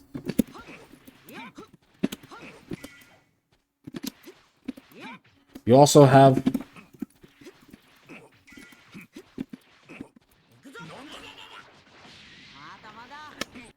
You could start getting really cheeky with this and make it very difficult for your opponent to even understand what you're doing. Add Spark onto that, that's great. So, as cool as this with EX is, it doesn't really matter. It's not enough to justify, at least in my opinion, appraising that shell. It's not enough to justify the inherent weight that it's going to put on your movement. The amount of neutral and speed that you have to play. The amount of accuracy that you need in your movement is something that is very, very, very rare. Very few players have that ability. And what's worse is that if an opponent can move as well with that team, they can move even better with a properly formed team. See the problem? So only a certain type of player can play this. It's very niche. And while it is certainly an annoying team, it is a team that is quite simple to play around once you understand the characters involved. So, how can we use this to build our teams? How can we use these comparisons to build our teams? Simple. By understanding what each character does for the other, by starting at appraising a character. First of all, you want to start by appraising yourself, then appraise a character, and then build a character or build a team around that appraisal. For example, Blue Goku. If I know I want to play Blue Goku, I have to think about his appraisal. Where is Blue Goku at his strongest? It's not enough to just think of, oh, Blue Goku has good damage. No. You need to think deeper than that. Remember that Blue Goku's strength and the way we perceive strength, much like real weapons, depends on the context that you find those weapons. A spear on a battlefield, fucking Z tier. A spear in a home, D tier. Not very good. Pick another weapon. So in this particular case, if I want to play Blue Goku, let's say I don't know anything about Blue Goku, but I know, or I've begun appraising him, maybe I've played around with him, I can see, because I know strategy, that Blue Goku deserves to be on point. Why? Well, his DHC damage is not very good. His level 3 damage is excellent, but not enough to necessarily build around, and the mix-up off of it is not crazy. It's not one that you want to DHC into because you're not going to be able to properly convert that light command grab off Spark or without Spark. And if you DHC into it, you're not going to have your assists available to be able to use that grab, which basically just turns it into a conventional super jump IAD situation. So if we know that, maybe not. He has good 4-way mix, decent meter, but I can use that to bully and kind of get in on point and successfully win. But he's defensively pretty weak. Not only that, but I need to augment his neutral because he is defensively weak. I want to try to guarantee that I can win neutral as quickly as possible. I don't want to play neutral too much because if I play around on neutral too much, I'm probably going to get hit. And I really don't want to block as this character because he has no reversals. So, based on that quick appraisal, you definitely want to play him on point. Okay, so now I need to think about how I can properly augment him. I want to think about neutral assists, but maybe I don't need a conventional beam. Beams are probably really good and can help me bully in, but they take a long time.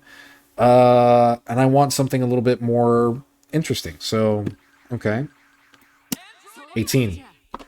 18's good. She has a complementary game plan, and she's quite simple. Blueku's combos are very complicated. 18 can be played very simply. Kefla kind of fits that criteria. Z Broly fits that criteria. What about Fidel? She doesn't really fit that because it doesn't gel. I can see that her defensive nature and her aggressive neutral makes her very, very good as an all-rounder, but her assist and the support value that she lends to Blueku is not enough to offset it, and I don't think her DHC damage is very helpful when I have low DHC damage myself on my level 1. Maybe avoid, because that's going to make 2-touching difficult. Now, does that mean you can't? Oh, you can, if I want to play this, but now my potential pool is limited because I really need to take care of that DHC problem. So now I'm looking at very, very, very few potential thirds. This might work, but this might not be enough damage, even though it fits the criteria of giving both characters a neutral assist. This is probably what I'm going to end up choosing. This would also theoretically be good, but again, that assist is not necessarily Blueku's favorite, and most importantly, that DHC damage is not the best either. See where I ran into limiting myself? See where I ran into limiting my potential team building options here?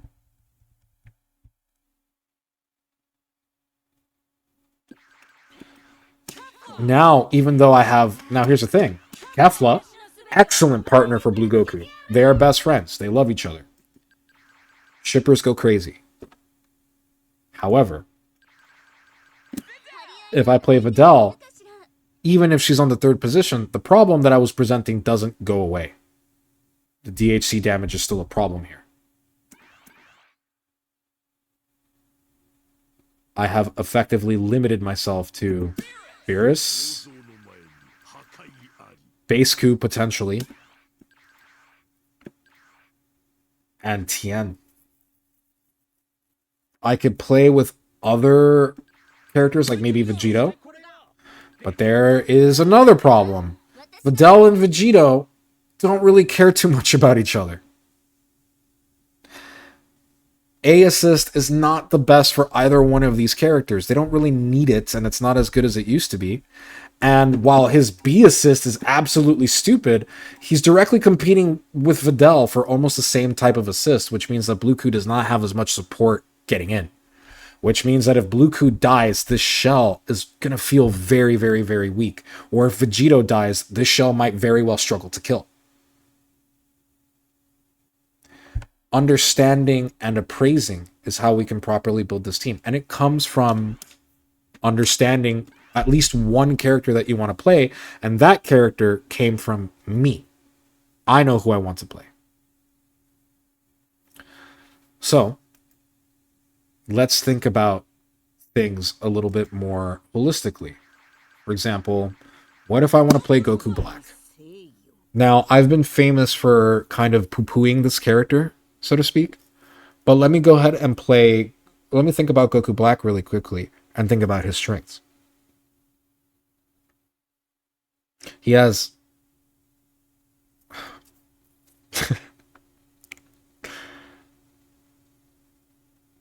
Oh man. um. Please don't clip this. Um.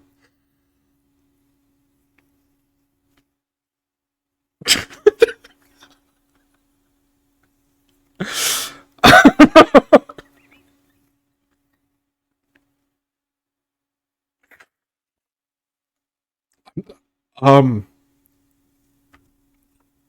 I'm trying. I'm really trying here. No, it doesn't hurt me to praise Goku Black. I love this character. I genuinely do. I used to play him. I'm just having a hard time thinking of anything he's particularly exceptional at. Um, he has fantastic pressure from his heavies. His mix-ups can be rather interesting, and he can be very tricky in neutral, I guess. Uh, he's got okay damage, and he has a sick level 3. So I can't think of anything that he does exceptionally well. But if I play Goku Black because I really like him, I don't need him to play or be exceptional at anything. I just need to make sure that he's supported.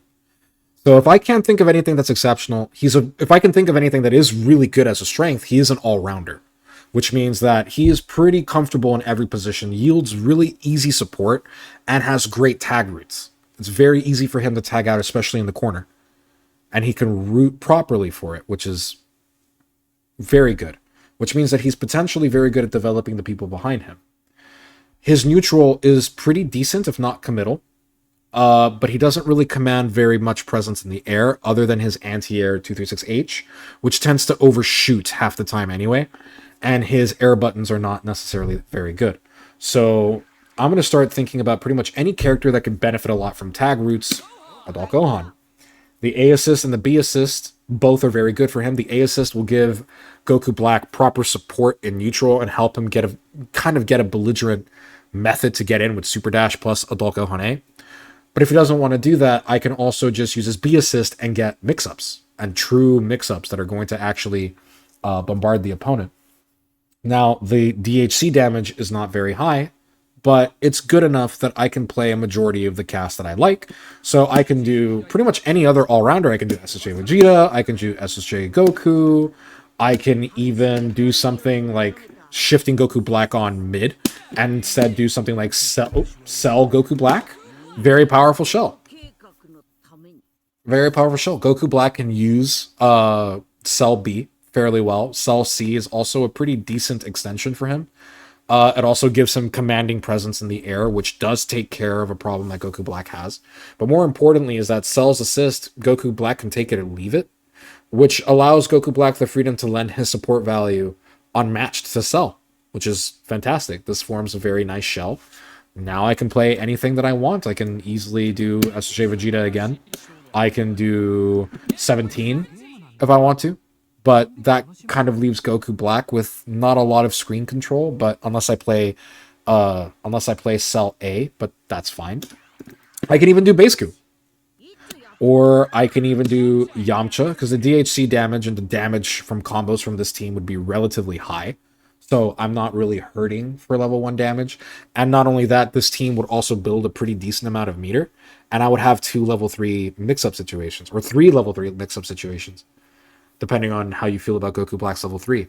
But Yamcha's level 3 is pretty nasty. His level 3 also has one of the best spark baits in the game. So that's pretty neat.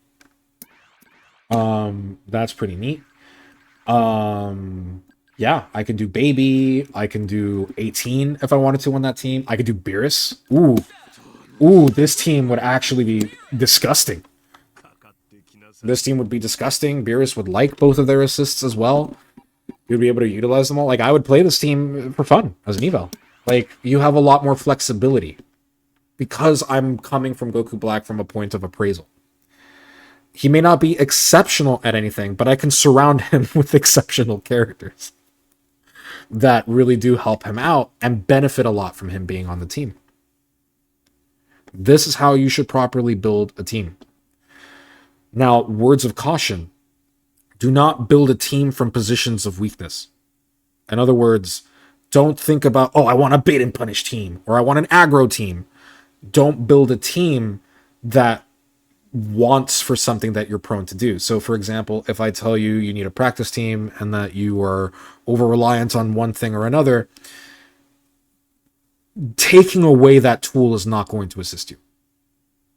Taking away that tool is not going to help you, because you're not doing it because the tool is available. You're doing it because you lack the discipline to do anything else. Only discipline will fix that.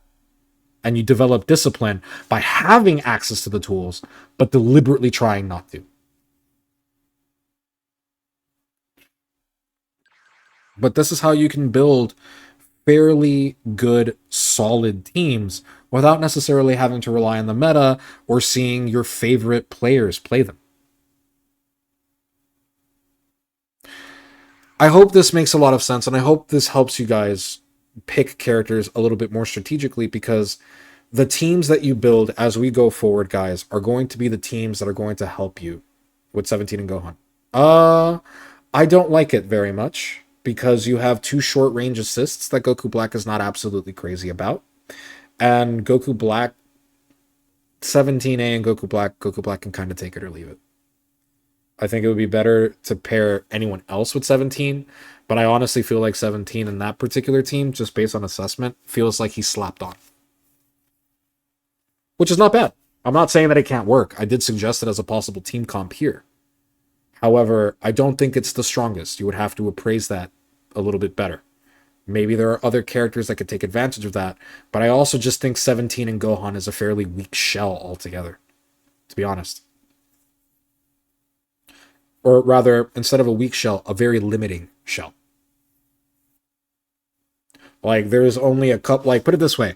I'm just going to be real, all right? If you're playing Adult Gohan 17, stop bullshitting. The only reason you're playing any other character besides him, you're just trying to relive your glory days. You're just trying to play Gogeta Blue and you miss him. Because he's one of the only points that can fully take advantage of a team like this. This team, for him, is stupid. This team, back in the day, is stupid. But if you're playing Jiren Adult Gohan 17, you just missed the days when Gogeta Blue built meter. Let's just be real. I'm going to call it like it is. I like using Majin 21, Broly, DBS, and Krillin. Okay?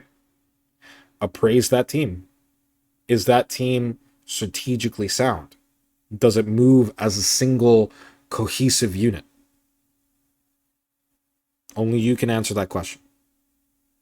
Or rather, I only want you to answer that question because you need to live and die by your understanding. And as your understanding increases and as your fundamentals improve, maybe you'll survive. Maybe you'll find better teams. But I hope this helps everybody. Thank you so much for joining me. I enjoyed this class. I know it was not as sharp as I wanted it to be, but honestly, I'm going to be taking it slow. I'm still going to try to come back. I did play him for a while, even with me. I was never a big Gogeta Blue guy. I gotcha. Very helpful. I'm glad it was helpful. We're going to continue down this vein of strategy pretty soon. I know it's probably not as in-depth as I wanted to go, but honestly, it's very hard because we still have a lot of foundational principles that need to be set up before we can start having full-on discussions. But I hope this is enough to, at the very least, get you guys started in building your team. Listen to Elden Ring. My kind of guy. Now, once again, guys, I do want to reiterate that, unfortunately, I am going out of town. I do have some family emergencies that I do need to deal with within the next few weeks. So I'm going to be streaming. I'm going to try to stream a little bit more often than usual. I do have the donation goal up. I don't have a right to ask, but I would appreciate if you guys had any amount to spare. please go ahead and consider doing so. Any amount is extremely helpful and will help me offset the cost from having to take time off in order to take care of my family. So if you guys are feeling generous, please go ahead and use the donation link in the donation link in the homepage of the Twitch stream.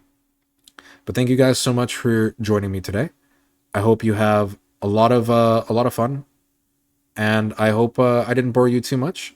And do you guys have any questions before I wrap up? Anything else that you guys want to ask me? What's your question, Jen? How can I help you?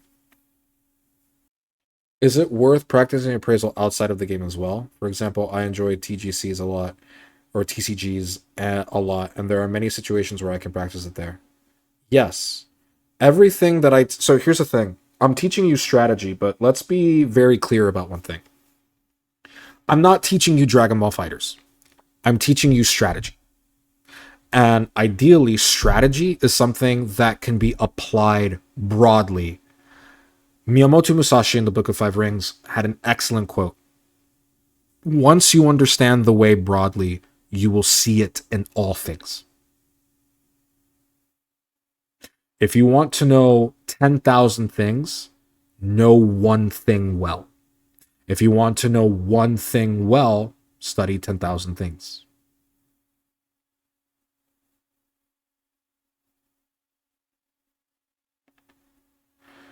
Quick thoughts on Goku, DBZ, Broly, and Vegeta as a team. There are like 5 Gokus and Vegetas that could possibly be. But I'm not going to give you my thoughts. I have instead given you the tools to assess that yourself. I'm afraid you're going to have to live and die by it. You must figure it out yourself. I can give you the best team in the game right now, or what I think is the best team in the game right now. And it's just going to come down to how you play. So instead, appraise your own team. What do you think on your team? What are your thoughts? And that's going to be it for me, guys. I hope you all have a wonderful rest of your evening. If you guys are in the server, make sure you can join me. I'm going to VC for a little bit just to kind of wind down from the stream and work on you guys one-on-one. If you guys want access to things like the server, make sure to subscribe to WTG. You can do so either through your Twitch Prime, or you can do so through a donation, a recurring donation of $5 or more. If you just let me know, I'll go ahead and just give you the thing. But that'll get you in. You don't have to keep your subscription, although it is encouraged, as it does help us out once you guys are in. And of course, once you're in the server, you'll have access to a community that is just as passionate about learning strategy and Dragon Ball as you are, and probably more importantly, you'll have one-on-one training with me if I have the time for it. I don't know how long I can keep that going up, as my schedule does fill. However, I'm more than happy to enjoy teaching you as much as I can when I'm able to. Thank you very much, and I hope you have a wonderful rest of your evening. My friends, you may join me in VC on my Discord. Bye, everyone.